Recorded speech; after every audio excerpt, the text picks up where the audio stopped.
I'm going to go ahead and get this started. All right, and we'll let everyone settle in. It takes a few seconds for that to kind of get rolling. All right, looks like we got people popping in now. Great. Hello, everyone. How's it going? We are back again with another episode of SEO from Home. Thank you guys again for joining us. Today we have a super special guest panel for you guys. We have three super special guests in the SEO industry. We have Mike King, who's the founder of iPullRank. We have Casie Gillette, who's the Senior Director of Digital Marketing at KoMarketing. And Lily Ray, who is the SEO Director at Path Interactive. We're super excited to be talking with these folks here today. They're going to be talking about content and search intent and how that's kind of changed over the last few weeks. So for those of you who haven't seen any of our previous episodes, SEO from Home is brought to you by Page One Power. And basically what it is, it's our small way of trying to keep the SEO community connected.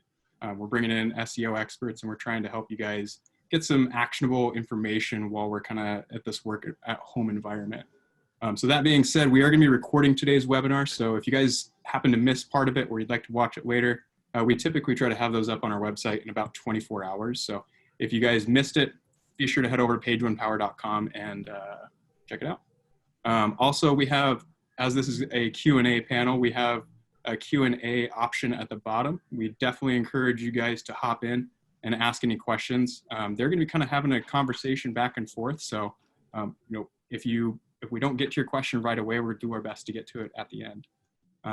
Also, we are going to be live tweeting today. So if you guys want to follow along that way or ask questions on Twitter, you can do that at PageOnePower and use the hashtag SEO from Home so we can find it for you. That being said, I'm going to go ahead and let them kind of take over and do a quick introduction of themselves, and then we'll just jump right into it.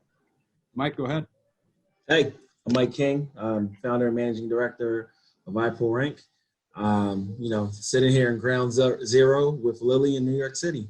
So lots that we can talk about with respect to changes with regard to the coronavirus. Awesome. Lily. Yeah, hi, I'm Lily Ray. I'm the director of SEO at Path Interactive. So like Mike, I'm here in New York City, both in Brooklyn. So it's been kind of exciting over the last few weeks and super happy to be here. So thanks for having me. Thank you. Hey, Casie Gillette, Senior Director at KoMarketing. I am not in New York. I am in Boston, so I'm not that far away. We're all in the same time zone here.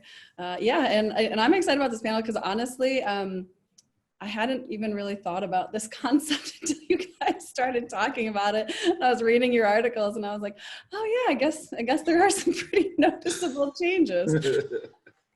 Cool. Well, this is what it's all about. I mean, we definitely want to make sure that we help spread this to everyone that may not have crossed that line of thinking. So let's just jump into it. I'm going to kind of get you guys started on our first question here. What types of changes and evolutions of search intent in the SERPs have you noticed since the coronavirus pandemic began? Mike, do you want to start? Sure, yeah. I think there's a lot of things that are happening, just one, people having to acclimate to this new environment of needing to work from home and just there being so much confusion about everything. So, one of the things that we notice is that people are searching for coronavirus first thing when they wake up every morning, like 7 to 9, that there's a spike every day. And then also Google was coming out with a lot of information about the segments of how people search around this time. So they're looking for the critical information, they're discovering new connections, they're adjusting to their routines, and they're also, praising everyday heroes and figuring out how to take care of themselves while they're dealing with all this stuff. And then just a lot of the other basic stuff, there's drops in near me queries, and then there's rises in, delivery queries and things like that. So it's pretty much the stuff you would expect, basically. Yeah, and just to add to that, what I found really fascinating, and I wrote a couple articles about this and some posts and everything, is just the way that the search results are reflecting consumer behavior. So it's a really interesting test of Google's algorithms and what they want to accomplish with QDF, query deserves freshness and that type of thing, where there's a lot of keywords that you wouldn't expect to be news oriented that are very news oriented right now. And then also really interesting kind of updates in the search results. So like, for example, one that I posted about was last week, if you searched for the words like meeting room or conference room, Zoom was ranking like 1 or 2 for those queries, even though the searcher didn't type like virtual or online.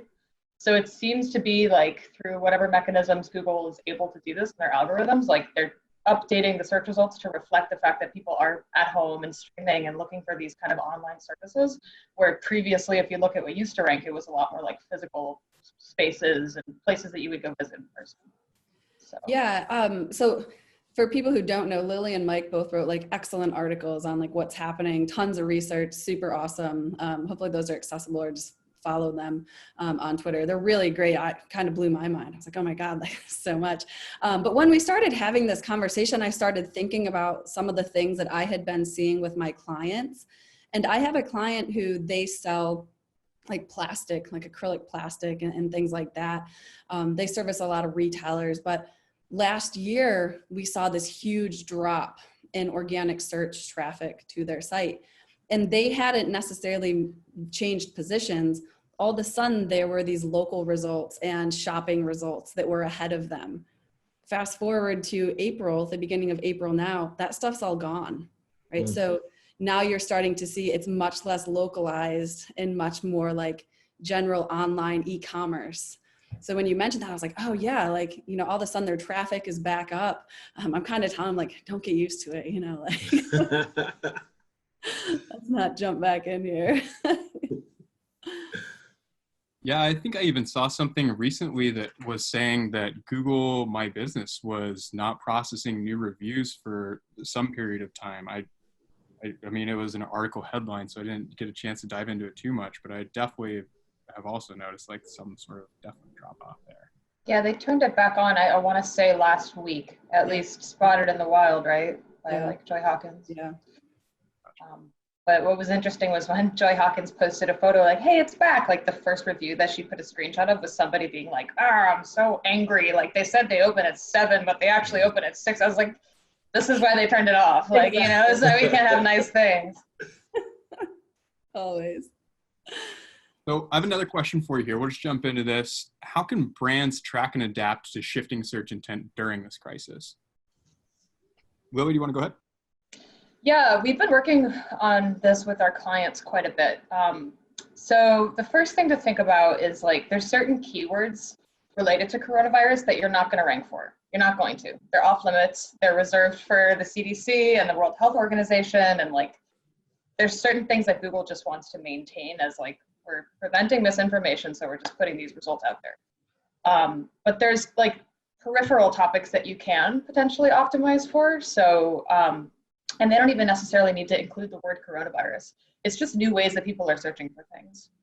So like, you know, how to make hand sanitizer at home is an extreme example, but maybe there's new questions people are asking because they're spending so much time at home with their kids and their pets and everything, where that might actually relate to what you sell as a business. So just some new questions that you can answer. Yeah, I would also say like, so for a lot of our clients, like we work with like B2B companies, so it's a lot of technology and things like that. And, you know, they aren't necessarily touching the coronavirus side of things, but I do actually have a couple healthcare clients. And one of them specifically makes ventilators. And it's been a very small part of their business until now, right? So one of the things we've been doing is just shifting all of our resources towards that area of the business. And the other, for some of our other clients, kind of the same things. It's been noticing, all right, well, where are there less searches coming from now, right? Because there's just things that people aren't interested in. So we've been trying to shift focus to the things that people are actually still searching for, still looking for, and using the data that's coming in to see, all right, well, you know what, this was a big focus, but nobody gives a shit about this right now. So let's not even bother. Yeah, you know, I think the ways that we identify this stuff is the same as how we always do it. It's just that, you know, there's just more of a focus on it right now. So looking at the emerging terms in Google Search Console, you know, looking at what's popping up, what are people talking about around your keywords on Twitter and things like that, so you can figure out what the vocabulary is that's changing. Best example I can think of right now is we have a client in the lending space, and so with all these loans like the PPP loan and the EIDL loan that have just popped up as of late because the government has rolled those out, there's been a lot of emerging terms around that. And so like, how do they quickly create the right content to capture people that are looking for those loans? It's probably the best use case I can think of. But the only difficulty is that, if you're using tools, if you're using some of your standard SEO driven keyword research tools, these keywords have popped up so recently that they're not going to be in there. So you're really limited to like Google Trends, which we all know is trash, and Google Search Console. I'll add to that really quick. There's a couple other tools that we've been loving.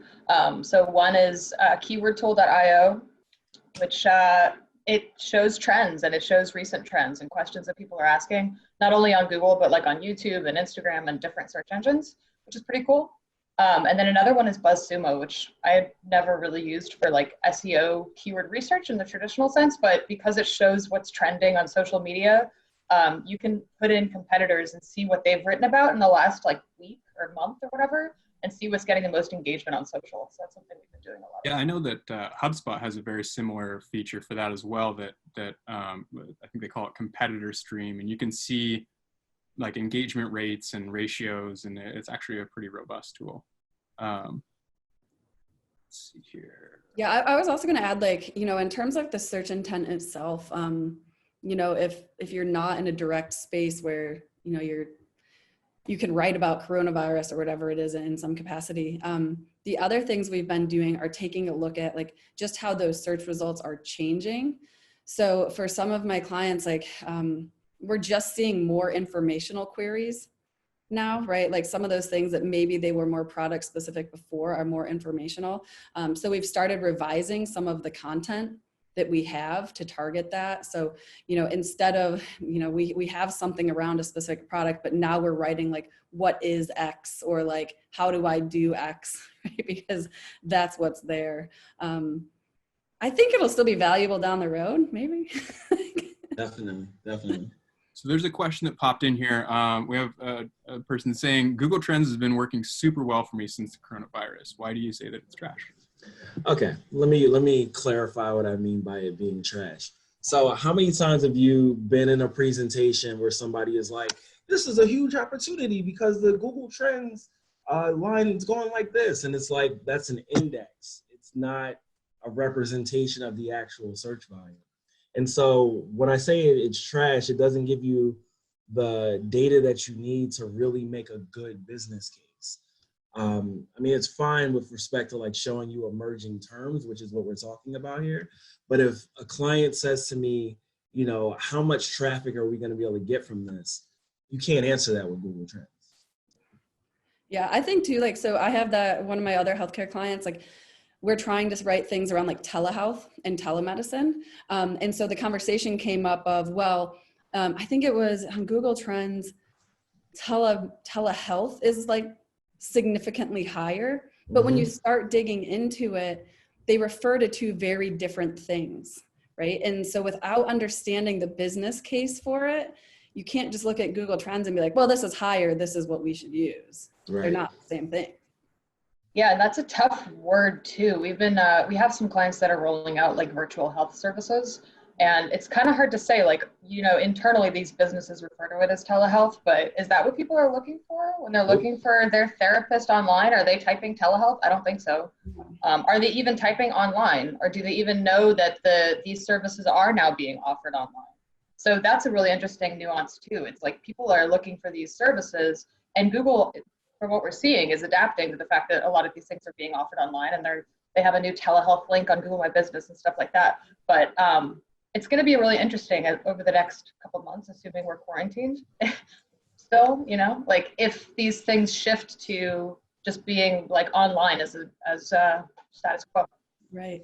Or like even like the virtual, right? Like before it might have been like virtual therapists, but like the point you made earlier with like the conference room stuff, like if you search for therapists, is it just going to be like virtual services. What does that do to local results too? Because usually when you type those types of queries, you get a map. Mhm. Are we still going to get maps in a month? You know what? I Zoom really meetings. hope so. I really hope so, because that means we're out. Elaine asks, how about using news trending tools such as NewsShip or NewsWhip to discover new search terms? I haven't heard of that one. I've never heard of it either, but it sounds awesome. I'm definitely gonna check it out after this. I like whips. I like news. No, I'm just kidding. No, I mean, I assume they all use similar technologies, right? Like anything you can use to surface trends and what's currently getting a lot of engagement and traffic. Yes, we should be using those. Awesome. So when we're talking about brands that are seeing a huge plummet in their search interest because they are very niche, what can they do to recoup some of that organic search traffic? Go ahead. Do you want to take that, Mike? Sorry. No, go ahead. I was going to say, I mean, it can be a little bit tricky, but we've had clients where we're just shifting to other things, right? Like you just might not be able to make up for that organic traffic right now. So we've shifted some of that budget to paid, or we've shifted some of it to social, to try to make up for that. I have a client right now that we've only been working with them for a couple months and we're not even contracted to do their paid. But right now that's what's really working for them. And they don't have someone on site to help. So we're just shifting our budget and our personnel to help them with that, because that's what makes sense for them right now. So I think it's the same approach as when you have a company that's like too niche specific, where it's like, you know, they example is like they are, why can't I think of the word? They manage trash for biomedical companies, right? That would be very specific. So in those cases, we would be like, all right, well, what's the next level up? Like, what can we talk about that biomedical companies do? Oh, they do these things. So let's talk about lifestyle content that's relevant to that so we can drive traffic and then ultimately convert it. So that's always been our approach. And I think that's how we would handle that. That's a good one. I was just thinking, one thing you can do that's kind of like a hack right now is straight up donate to charity if you're able to, because there's all kinds of lists about companies that are donating to charities. So at least you get a lot of backlinks and hopefully some traffic from there. Assuming your business is just irrelevant right now, it might be something to consider. Yeah, I think that's a good point. We have a client who they work with restaurants. Right? That's a tough space to be in. And so we created like an asset of all the restaurants who are helping their communities and things like that. Yeah, and that's also been our approach for like travel companies, because obviously no one wants to travel or can travel really. And so it's been more about what is the content that you can create to help people understand what's going on, or like how can you get ahead of when something is or a state or a city is about to open again, like how can you have guides around that type of stuff to really educate people right now until things do come back to normal? Yeah, and it's definitely tricky. Like we've been telling people, like, just there's people who want to write just to write about it, you know, and it's like, please don't, don't operate your perspective on this. Yeah, there's been just a little bit of like too much communication and marketing and information, I think. And like one thing I said early on, like I tweeted or whatever, was like maybe just have an FAQ on your site about how you're handling the situation. But if you're not directly impacted to the point where you're like sending people, you know, like delivering food to people's homes or whatever the case may be, like you don't need to be sending out a bunch of emails right now. I love that idea about the FAQ. And that was something too, like dealing with like the airlines, you know, and trying to figure out like, all right, I have these flights. What am I supposed to do with them? Like they just, at least a couple of them that I've been dealing with, they have all of these separate areas where, you know, there's one section that's dealing with COVID and there's one section that there's general FAQ, and they haven't merged those together. So I don't know what I'm looking at.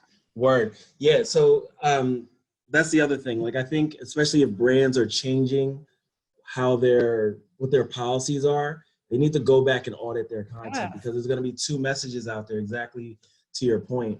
But to the bigger issue on that, like you've got brands that are still running media that they may have forgotten about, which is like completely contradicting what's going on right now. I saw a stat that said that like 27.4% of ads are using creative that doesn't have people in it in crowds anymore. But, you know, the other 70 whatever percent still got, like, Corona of all companies is still running TV ads where people are on the beach. Like, stop it. Maybe they live in Florida. Wow. Are they social distancing though? No, it's just like an old ad where they're all just like hanging out and hugging and shit. So we have another question came in here. Ben asks, speaking of telehealth, I have some healthcare clients where we were focusing on a very local strategy. Now that they are only seeing virtual patients, should we switch to a general/national SEO strategy, or are we shooting ourselves in the foot when they can see in-person patients again? Lily, go ahead. We'll start with you. Yeah, well, I had at least one client in the exact same situation. So the nice thing about the local strategy is that you get to benefit from Google My Business, which does have some new offerings in terms of like COVID communication. So there's the telehealth link, which is cool. And then there's like the COVID update, which I think gets pinned to your GMB page. So I would still focus on GMB because I think that's one area that Google's definitely like pushing as far as like communications right now. But you should be just supplementing it with whatever your virtual digital strategy is on your main site simultaneously. I don't think that the two things are mutually exclusive. Yeah, and I think you have to be careful. One, like, how fast can you pivot, right? That feels like a pretty big deal to me when you're dealing with insurance or anything like that, right? In and out of networks, like, and if it's in and out of state, if you have the ability to pivot that quickly, that's fantastic. But to Mike's point, then don't leave your ads on when you're no longer servicing people, like, you know, locally. Yeah, I don't have anything to add. That was a perfect answer from both of them. We had another question come in here. Andres asks, what about content calendars? What would be your approach regarding content production? More or less, keep trucking. My client has nothing to do with COVID, so we don't want to be tone deaf. Great question.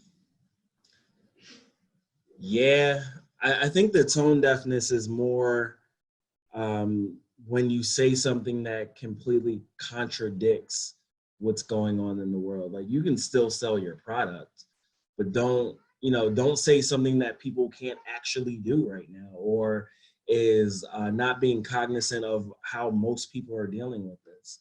So for instance, like, you know, it's probably not the time to be selling luxury cars. Like, no one really needs them right now.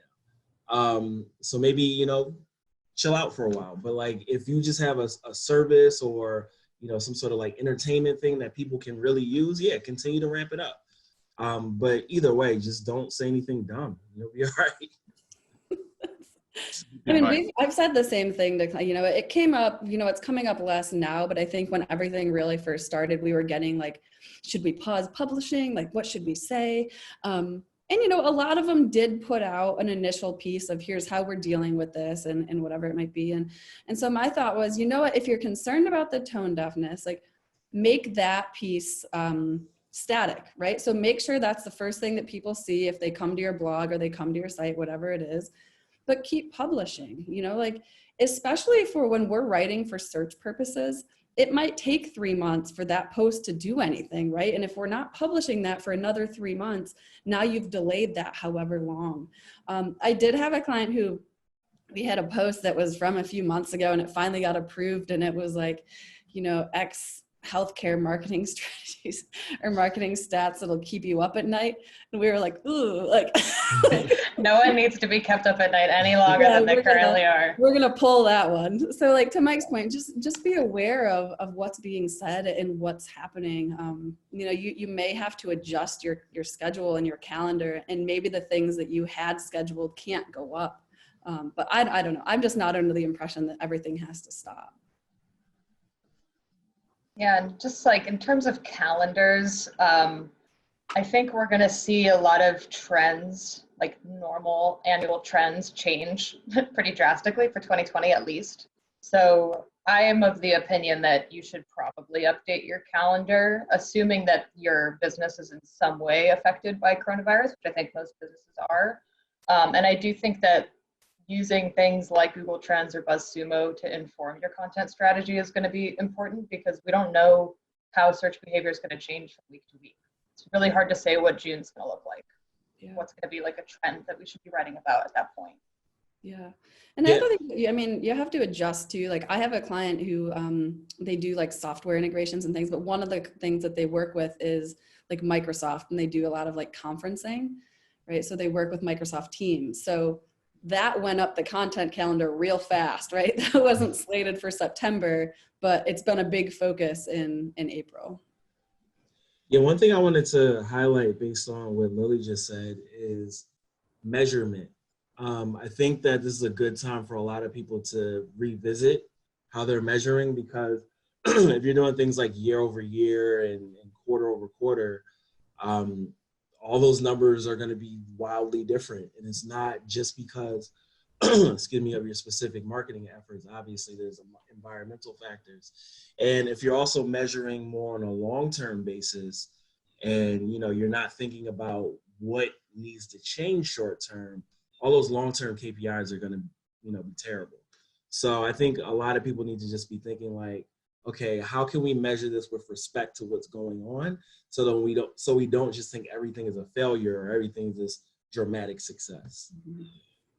I love that. It's such a good point. Like, we did some planning today, and one of the girls was looking at like a post, and she was like, oh man, like this is down significantly month over month. And I was like, yeah. There is no month over month right now. There is. So we had another question pop in here. Ryan's asks, what's your take on the halo effect for running paid? And, oh, I thought I was on mute. Sorry. So what's your take on the halo effect running paid and organic together, with so many brands wanting to cut paid search to reduce marketing spend right now? Expect to see organic traffic also dip when the ads go dark, or trust that you'll get more for free? That's not always true. When you cut paid, you don't always grab it in organic, unless we're talking about branded terms, because obviously your competitors fill the space, and then you also lose out on those unbranded terms. But what I would push back on the idea of cutting paid search. Like, if anything, cut other channels, because search in general, not just organic, is the only channel where we're getting that intent as it's changing in real time, so that we can react to it. I would say cut display way before you cut any paid search and so on. But nevertheless, I do believe that there is the halo effect. I mean, that is a thing that's been proven many times. But it's not a situation where if you just cut, paid, you're gonna always pick it up in organic. Yeah, I have a client, we run this really minuscule like paid campaign for them. And honestly, we just paused it today because cost was too high. They're right there in the organic thing. They're right there in position 1 for organic. So it kind of was like, you know what, let's just cut it for the moment. And if people who really want that product, they'll find the organic result. And one more thing, CPCs and CPMs are down dramatically right now. And, everyone is thinking about cutting. If you're a business that can, stay through it, you're going to see a lot more value out of that once this is all over than the people that are cutting and disappearing. I agree. Go ahead. Got another. So what are some, we kind of touched on this a little bit earlier, but what are some of the types of content that you're seeing that's performing well in the current environment? Lily, do you want to start with that one? Yeah. So, it kind of just mirrors consumer behavior for the most part. So, like, obviously things like being able to buy masks and hand sanitizer and that kind of stuff is going to be like number one. But there's all kinds of surges happening with like video games, music, online streaming. And this isn't necessarily content. A lot of this is like products that people are using online. But what's been interesting to see is Izzy from Right put out an article analyzing Google Search Console data earlier this week. And it was in the countries in Europe that started lockdown a little bit earlier than here. And like what she's seeing is an uptick starting to happen like 4 weeks into quarantining, where people started to get interested in e-commerce again, you know, and like shopping and beauty and fashion a little bit again, which I don't know about you guys, but I'm starting to feel that too. I'm like, I'm bored. I want to shop. Like I want to buy clothes or like makeup or whatever, you know? So I think, again, it's one of those things where you just have to pay attention to the trends kind of day to day, week to week. Yeah, I mean, I do think a lot of the tips and how-tos are just, you know, people who have been, I'm not going to tell a business to put out memes, but like, can we talk about how funny the memes have been? Like people have been on their game. It just like single-handedly kept me alive.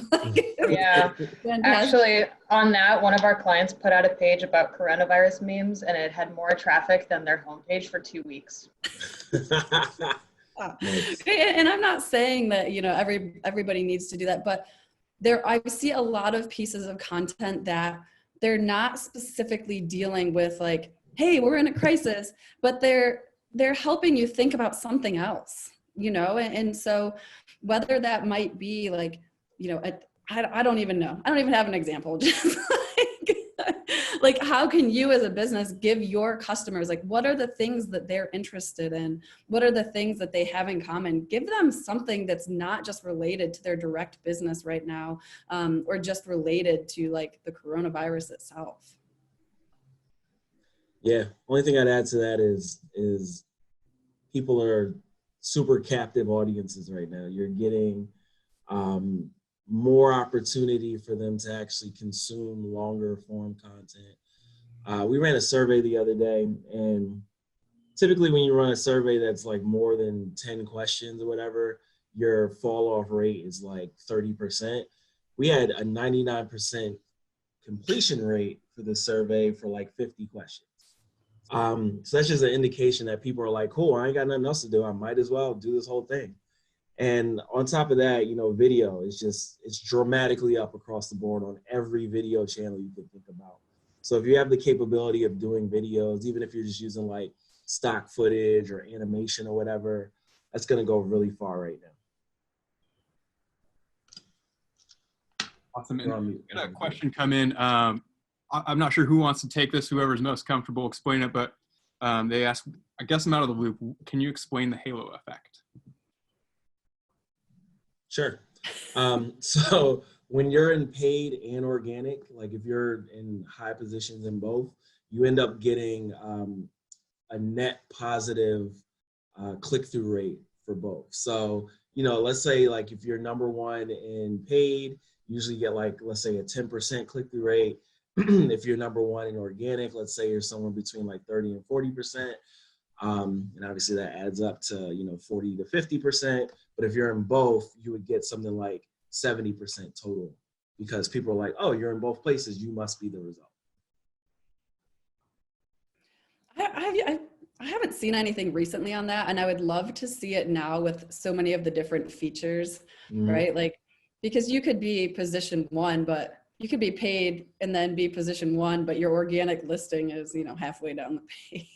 Yeah, I agree wholeheartedly. I think that the idea of integrated search is something that a lot of people talk about, but very few people actually do, because of the fact that, you know, your paid search team and your organic team never talk to each other, even though they're working on the same exact page together.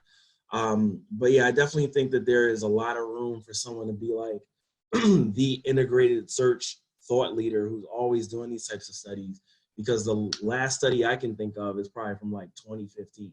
I know. Awesome. So I have one last question that kind of a topic that we're going to discuss here. And I just wanted to say that just so that we can encourage our audience. If you do have any questions, now's a great time to pop those in so that we can wrap those up here. But we'll start here. Casie, why don't you take this one? How can brands plan content for the hopefully inevitable transition back to normalcy? They set themselves up to bounce back. So Yeah, basically, I mean, how can they set themselves up for future success once we kind of get out of this? We're already doing this with clients. So we're already talking about what are the needs and concerns that they're going to have, right? Like what are the challenges that they're going to be facing when we're out of this? So like for the healthcare client that I mentioned, we're already talking about like, how do you get people back in, right? Or like for some of my clients that deal with restaurants, you know, they do like they help clients like restaurants manage all their equipment and everything.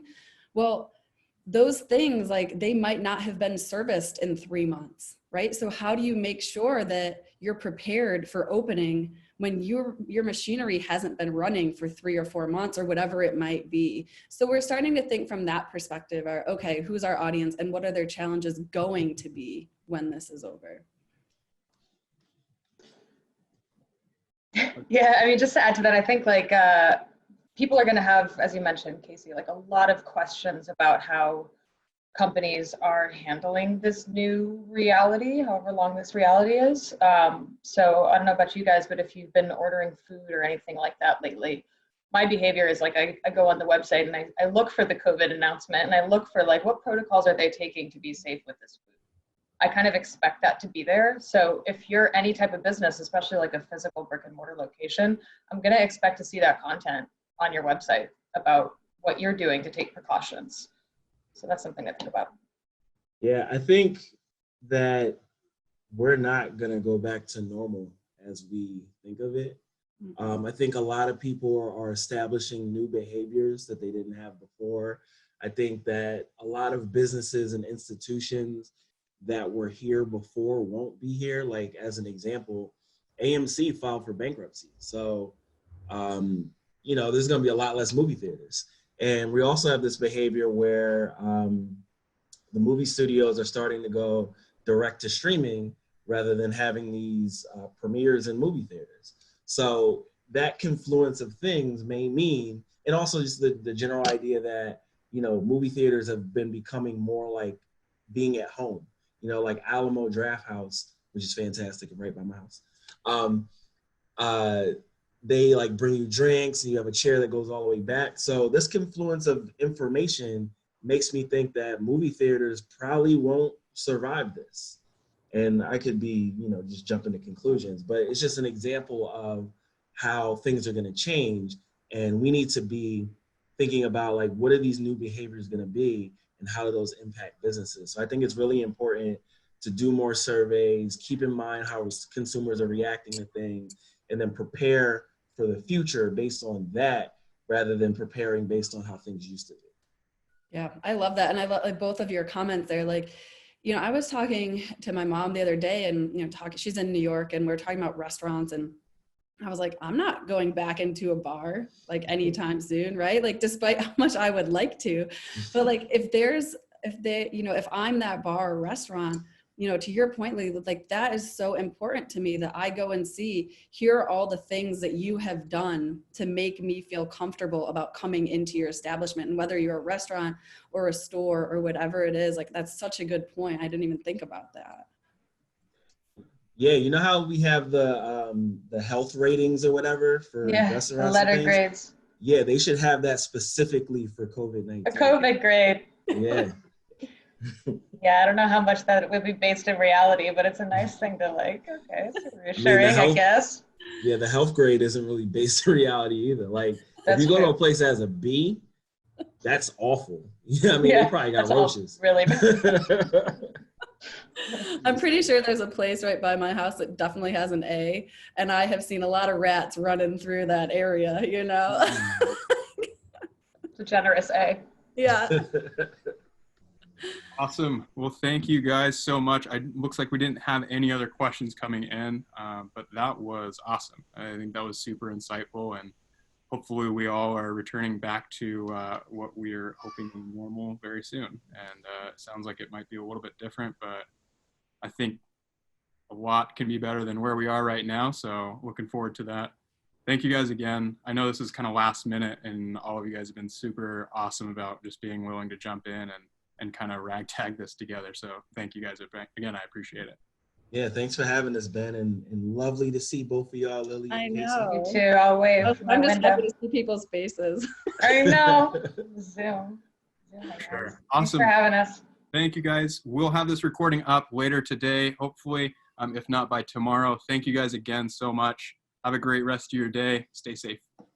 Yeah. Peace.